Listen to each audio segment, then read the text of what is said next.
Hello, this is Blue Nose Hoser with another deck profile. Today I have my Edison format Diva Hero profile. If you don't know what Edison format is, it's the second most popular retro format behind GOAT format.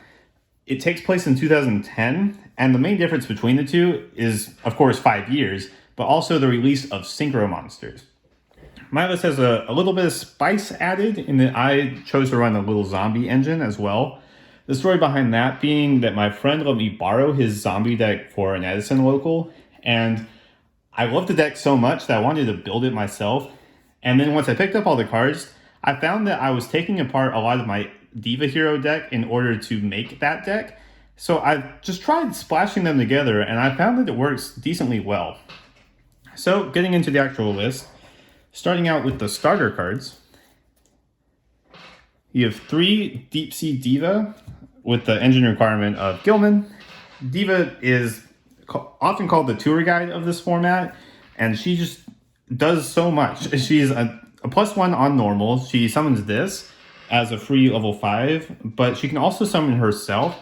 So if you have a level 2 on field, that's a free level 6 synchro.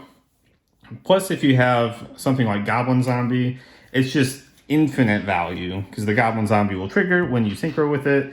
And I just find that this card is very, very versatile. And of course, it's also a water to make your absolute zeros pretty easily. Then you have 2 Goblin Zombie, which effectively works as 2 more Sanguine. A Goblin Zombie, of course, being at 2 this format.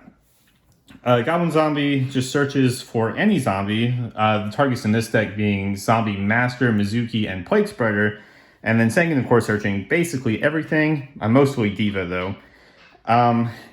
This list decided to run just more offensive cards instead of cards like Snowman Eater. You won't find that anywhere in this list. So Goblin Zombie is just really good offensive threat. It searches more cards that progress your game state. And it's really, really good because you run Caius in this deck. So if you tribute Goblin Zombie for Caius, you also get the search.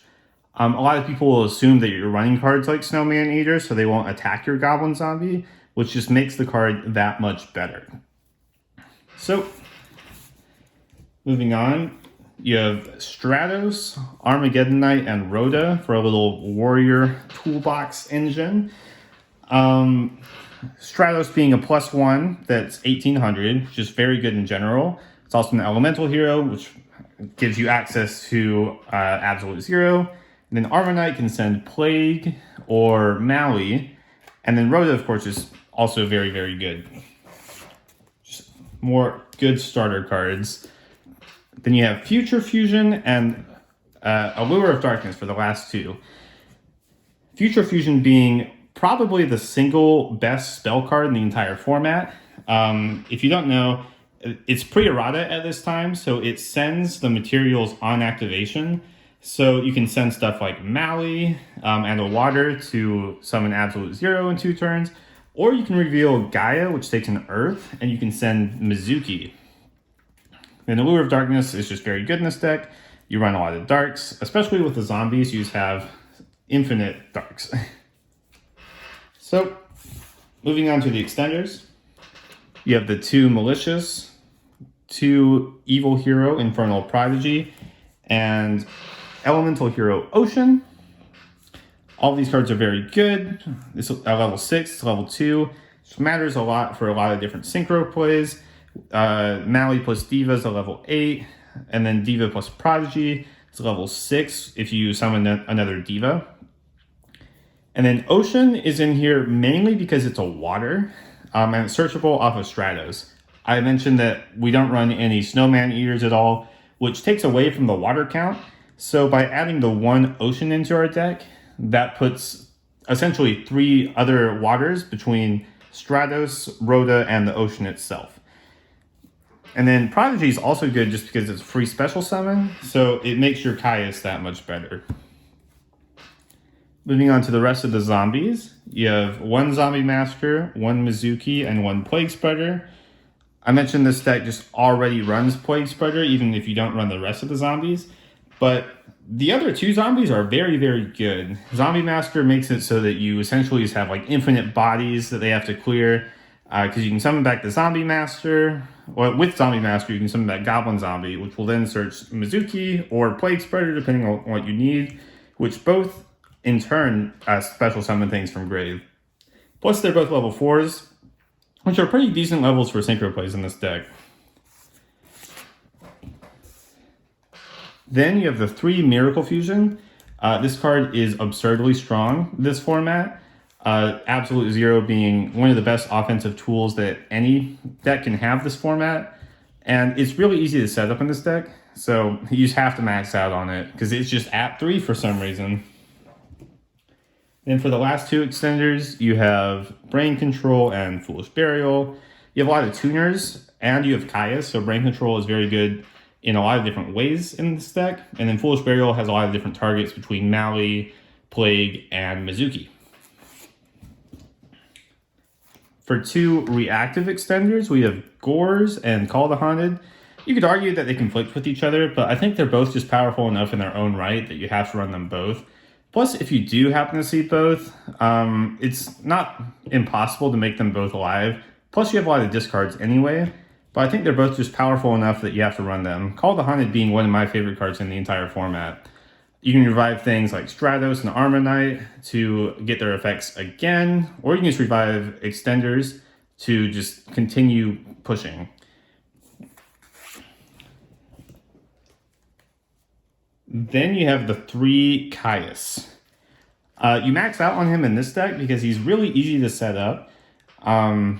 Just because you have a lot of different ways to summon a lot of different bodies. You have Evil Hero. If you have a Mali in Grave, you have that too. You have Plague Spreader. Plus, you just put a lot of bodies on board with your zombie cards. Zombie Master just essentially producing infinite bodies. or it feels like that anyway. And Caius just answers so many different things that you just can't afford not to run him. And I think in this deck uses Caius better than most other decks this format, so I feel like you have to play him at 3. Then 2 bomb cards in Dark Arm Dragon and Return from the Different Dimension.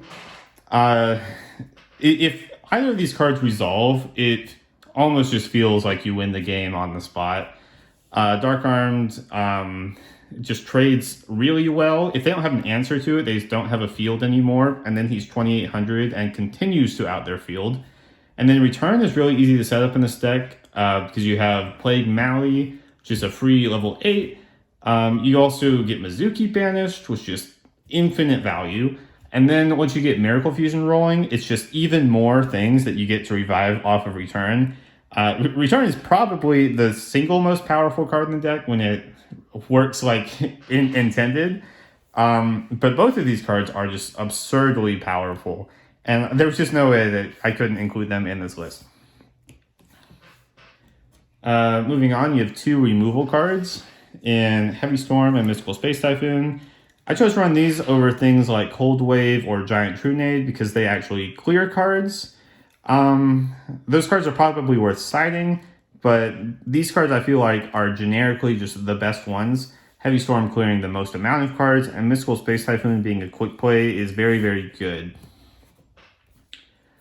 Then 3 defensive cards in Torrential, Mirror Force, and Solemn Judgment. This is it for defensive cards. I just chose not to run other things like Wing Blast or Book of Moon or Bottomless or like Deep Prison or like anything. I just thought that these were the most efficient defensive cards, and that's basically how I built the whole deck. Was my cards, generally speaking, will be better or higher quality than my opponents. So that's how this deck wins, is by just not outplaying, out resourcing them, because your cards just do more. Where all of these cards are just insanely powerful defensive cards, where Torrential Mirror Force are generally +1s or more, and Solemn Judgment is always a 1-for-1 for the most part, but it forces your plays through and it stops so many different things. They're all limited for a reason in Edison. And then the last card in the main deck is 3 Upstart Goblin. Again, I just don't want to play anything else. So I want to see the cards that are in my deck as consistently as possible. And Upstart is just the best way to do that. Moving on to the extra deck, you have 3 Absolute Zero. This card is very, very good. I already talked about how it's the best offensive tool in Edison, in my opinion, at least in the extra deck.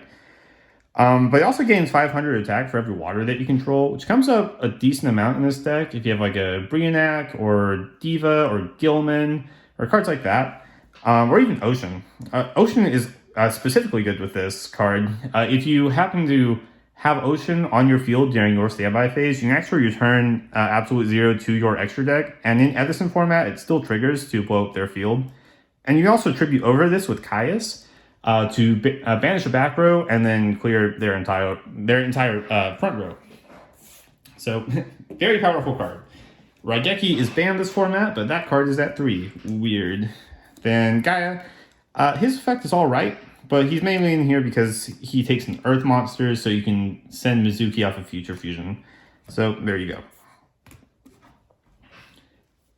Then 1/4 being Armory Arm. His effect is very good with Colossal Fighter. If you don't know the Colossal Armory Arm OTK, you attach Armory Arm to their monster, and you keep attacking their monster. He keeps dying, he keeps reviving himself and burning them until they die.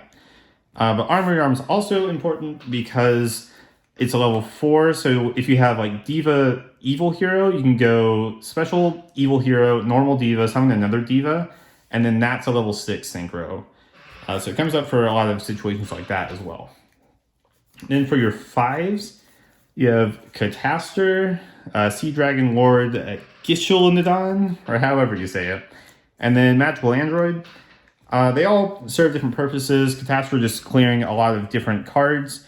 Gishulinodon is a Sea Serpent, so if they rivalry or goes in you, when you normal Diva, you can still just make him or her, who knows.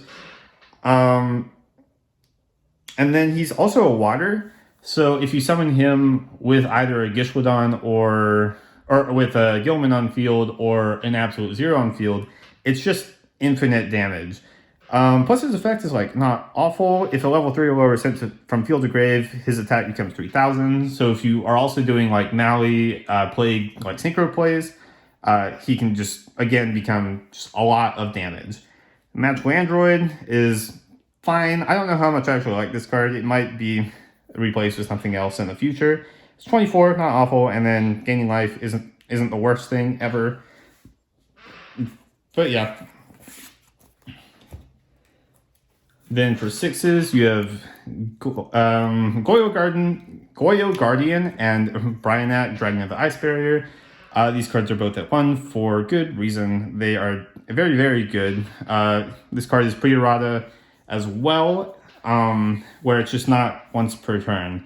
And it's a water, so it's very good in this deck specifically. And then Goyo Guardian, I can't say his name, Goyo Guardian is 2800, and for a level 6 synchro, that's just absurd.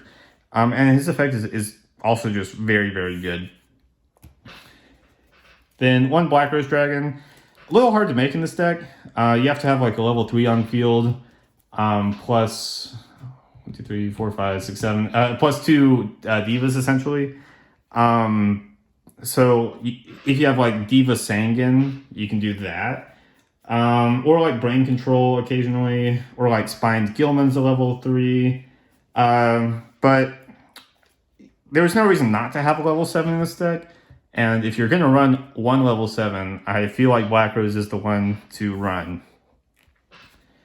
Then for 8s, you have Stardust, Darkened, and Colossal.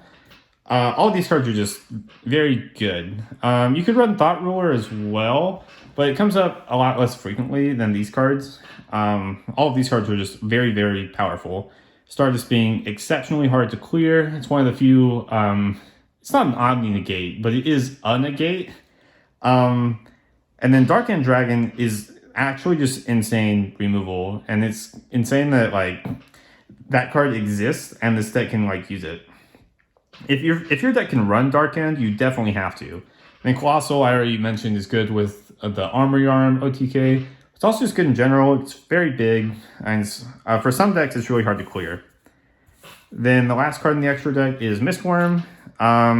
again, a little hard to make, but his effect is absurdly good. He's almost like a Dark Armed in the extra deck if you want to think about it that way. You only really make him when you're like going for game, because again, he doesn't actually like clear anything except like extra deck fields. But at that point, like you probably don't have the resources to make him. So he's a lot of times he's like clearing back row and like attacking.